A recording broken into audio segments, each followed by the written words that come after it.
có phần hoa trốn về mong ai Jasmine đi bà xăm lên xiao đi mỏi lên qua nắng căn phong lại giờ hay lại vang lâu mà sẽ chúa darang căn phong Hey, for you, Daya. Jasmine.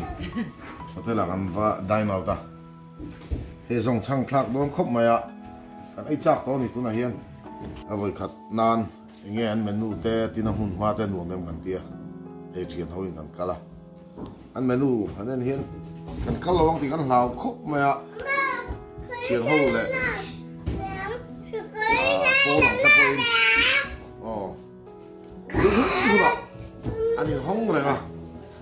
Thì có chú mà trong point nó pan rủi chi nè, thì cái chiếc đòn lâu khóc mày, anh mình u trong hiền, anh trong trang thạc thế đồ này, anh xoay đây arsa anh nhá, cho đây bong sa oma, cho bài túi tắc om boka, tên vok sa, cho anh misabay om boka hay salad ang chi te, hay là hiền chutney te, cái đấy xem là bong, cái này chuan.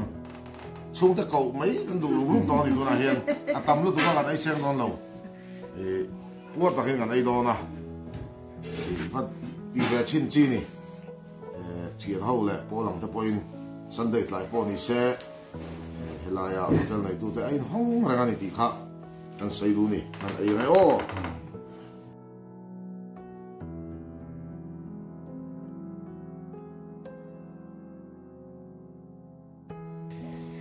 Dar karfe kan ai nuwa tunan ai khamta kan pur lu tuk mai kan du te hi han anula kiar lu mai ni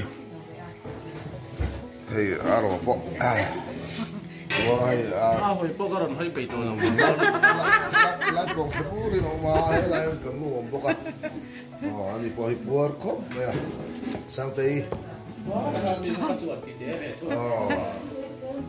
Aro sai ko kura ni Nei for nei. Hey, này tôi thấy sung dong mi khóc mà ạ. Hey, thiên bùi hẳn in, chọn ấy không chết thiên bùi sen hàng, nó thế nào là, hey, yên. Cả phố chi này cần tiền, thì cái cần léo nhé, cần tỷ lệ chân, cần lệ chân tôi cần đập phá quay mấy này, cần lệ cha cái này, arsa để khá tôi em mà. Sa hát túi vết mấy vậy thiểm bốc à anh kiếm được hát túi này chú bạn chú ăn cái nón lẹ nghe gần tua này cái gì bỏ